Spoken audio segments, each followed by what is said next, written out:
Hi, Nuki.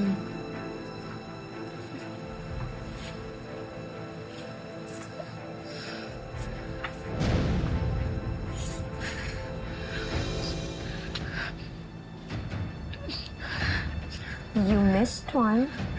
Mami. Mami, please. Please po. Wag. Shh. Please. Be quiet. Baka magising mo silang lahat.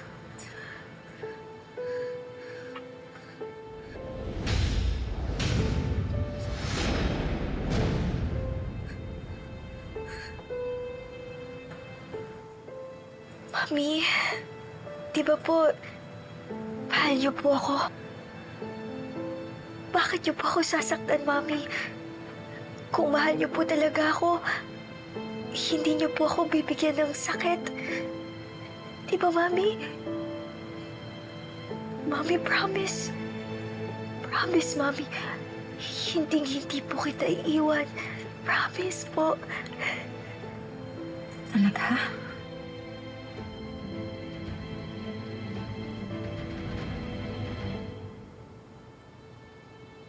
Kahit na anong pangyari,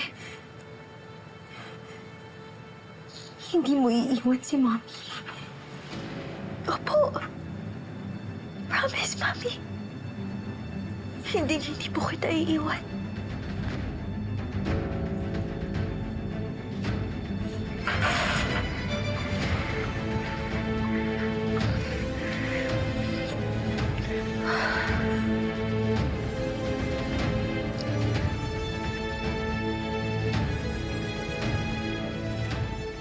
Naalala ko lang. Yung sinabi mo sa akin. Yan din ang sinabi sa akin ng Tita Jade mo. Ang daddy mo.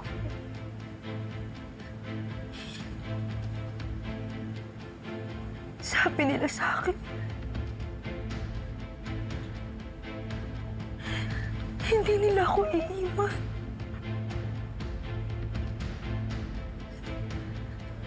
Nagmakaawa ako sa kanila.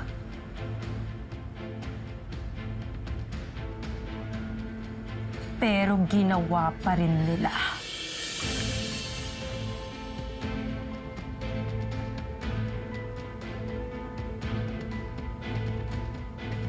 Mami. Mami, iba naman po ako sa kanila eh. Ako, Mami. Mami, hindi po kita iiwan. Promise po. Promise, Mami. Hindi po kita iiwan. Promise. Liar! Ilang beses ka nang nagtangkang tumakas. Kaya wala na akong tiwala sa'yo! Mami, promise. Promise, Mami, hindi kita iiwan. Promise po. Promise, Mami.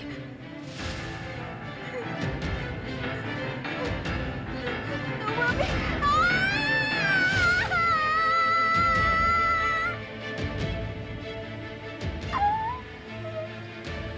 Ay, Mami! Mami, naubos na kayo!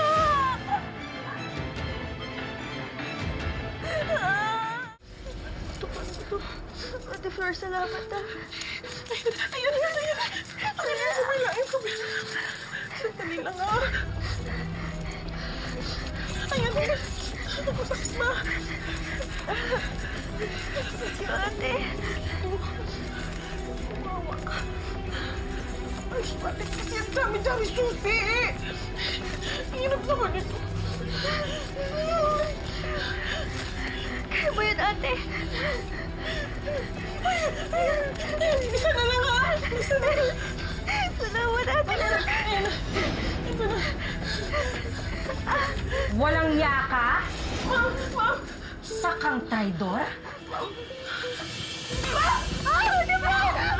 Tandaan, hindi ka pa nakinig! Lumayas ka! Layas!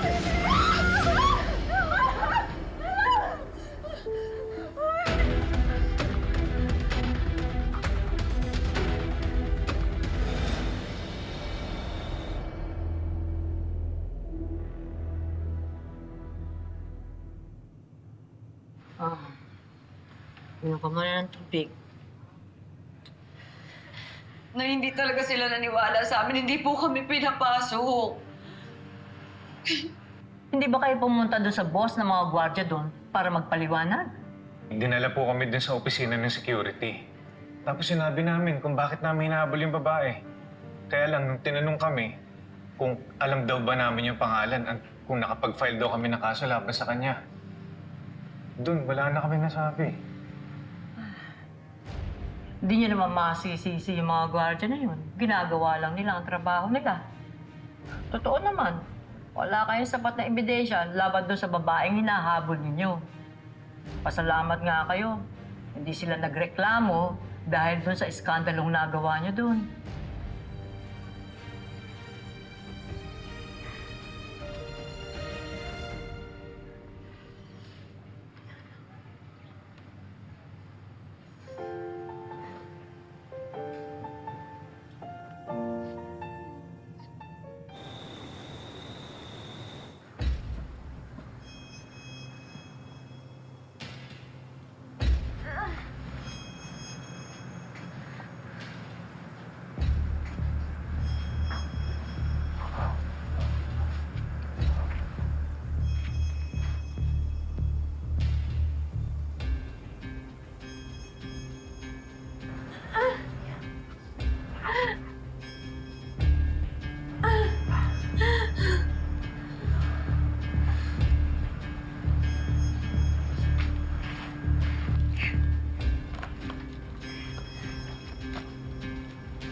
Tulungan niyo, please. Ayoko na dito.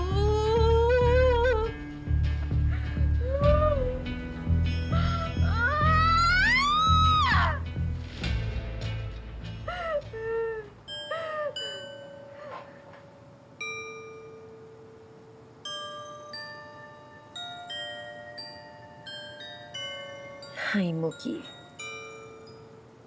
Wala nang makakarinig ng sigaw mo. Wala na si Flor. No one can hear you scream. Alam mo, napapagod na ako sa kakahabol sa'yo tuwing tumatakas ka.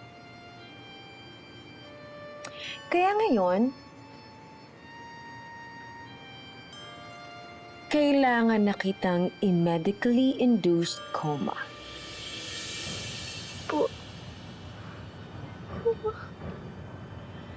Ngayon, masisiguro ko na hinding-hindi mo na ako iiwan kailanman. You will be like a living doll. My living doll.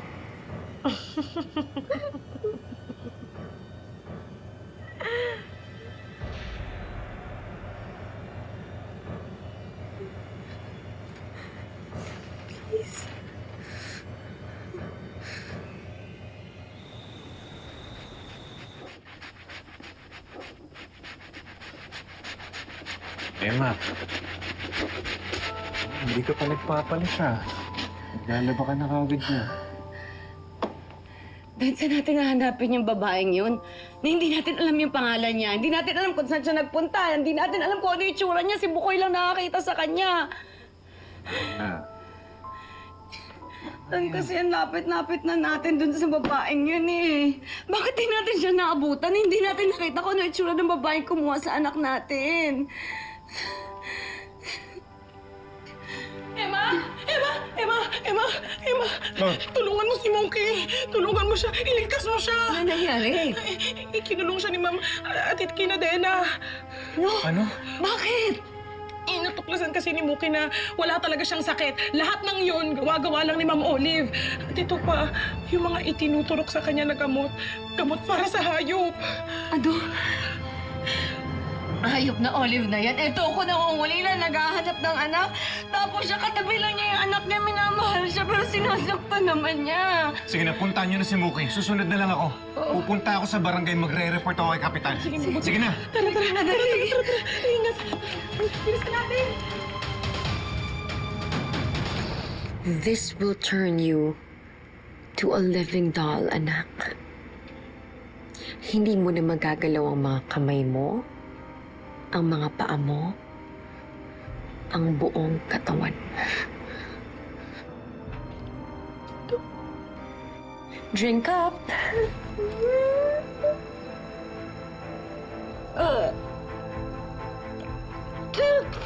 Inumin mo! Stop resisting, Moki! Dora, inumin mo!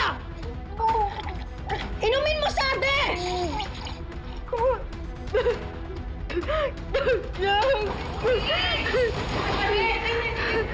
Wisit?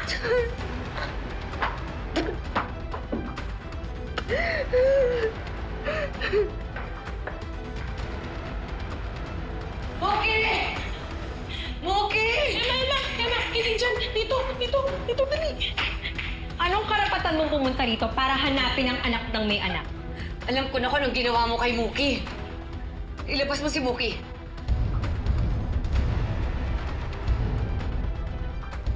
How dare you come into my house ng ganitong oras?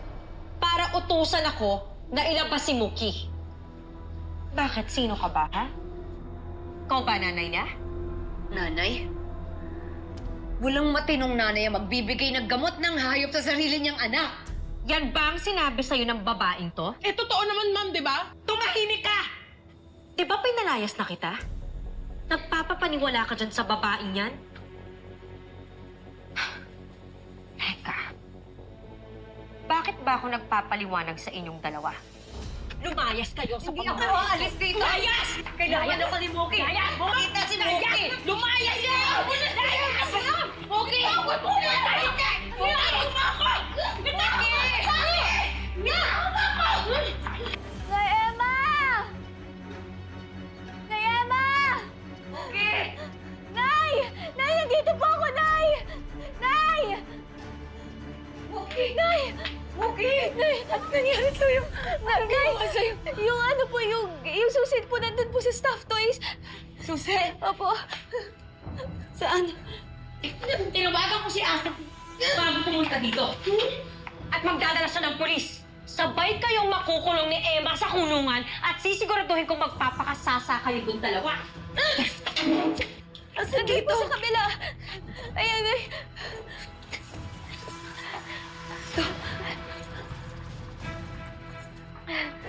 Hindi ko alam saan dito yung susi.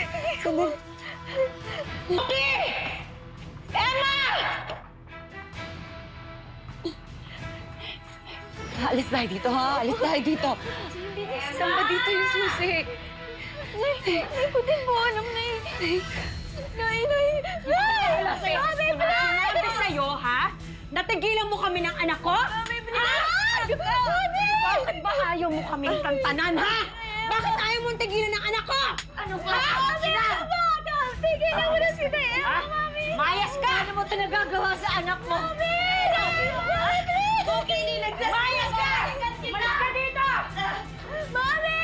Nay Emma! Pabalikan kita, Muki!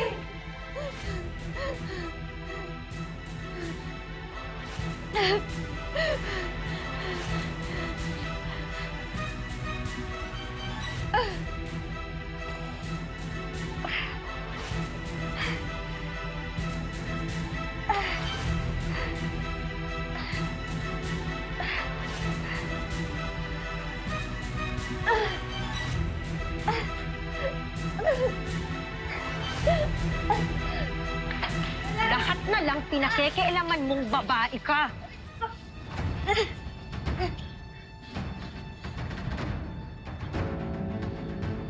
Napakabait na bata ni Muki para ganituhin mo siya. Pakawala mo na lang siya. Para ano? Para ilayo mo siya sa akin? Hindi ako baliw para ibigay sa'yo ang anak ko! Baliw ka! Dahil walang magulang magkakadala sa sarili niyang anak. Hindi ako kadugo ni Muki, pero nasasaktan ako tuwing nakikita siyang nahihirapan. Pero ikaw, nanay ka niya! Bakit pinahihirapan mo siya?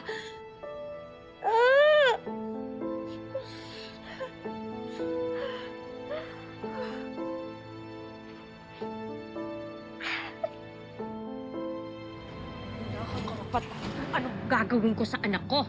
Lumayas ka! Lumayas ka dito sa pamamahay ko! Bitawan mo ako! Lumayas ka! Bitawan mo ako, Muki! Lahat na lang pinakikailangan mo! Ayaw mo kaming pantanan ng anak ko, ha? Lumayas ka! Hindi ako papayag. Nasaktan mo kasi mo kung magre-report ako sa mga pulis. Eh, di mag-report ka. Tingnan natin kung sino paniniwalaan nila. Bitawan mo lang ako eh. Kaya na! Tama na! Tulungan mo ako ilabas tong basurang to. Bilis! Mamasid! Mamasid, alam ko hindi ka pa kasing sama ng kaibigan mo. Tulungan mo. Hindi siya pwede magtagal dito. Hindi siya pwede magtagal dito. Lumaya kaya! Mamasid, tulungan mo sa kailangan may tulong. Dayas! Mama Astrid! Mama Astrid, tulungan niyo po si Muki! Mama Astrid! Olive, Mama Astrid! ano ba nangyayari? Mama Astrid, tulungan niyo Mamaya po ka si na magtanong. Muki! Mama Astrid!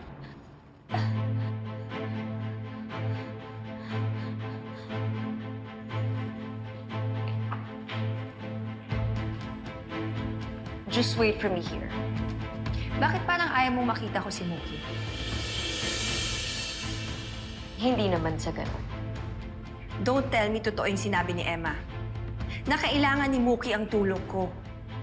Sinisigurado ko lang na hindi na siya makakatakas ulit para puntahan ng Emang yun. Binigyan mo ba siya ng kaniksidol? Isang vial na lang ang natira mula sa mga sinira ni Muki. Bukas pa tatalabag ko. Olive, pwede ba tama na? Tigilan mo na yung pagbibigay ng gamot na hindi naman niya kailangan. Tsaka pwede ba, ibalik mo na siya sa kwarto niya. We'll talk later.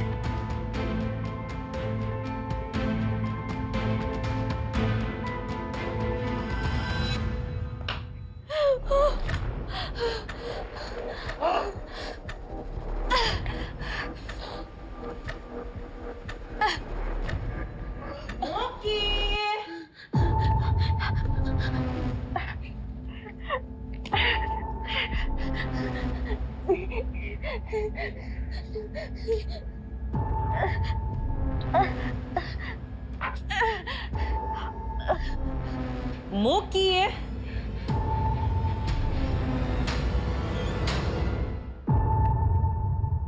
Anong tinitignan mo? Wala po.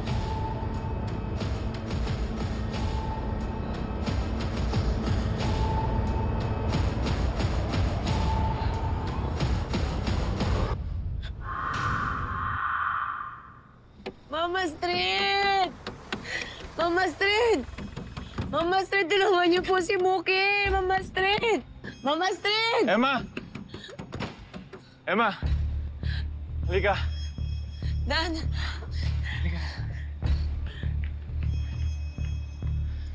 Emma, hindi pumayag yung barangay na sumama sa akin dito. Dan, nakita ko si Muki. Nakakadena siya. Kailangan niya yung tulong natin. Kailangan niya ng tulong. Pero Emma, tama si Kapitan. Wala tayong matibay na pruweba. Kailangan muna natin makahanap ng matibay na ebidensya laban dyan sa Olive na yan.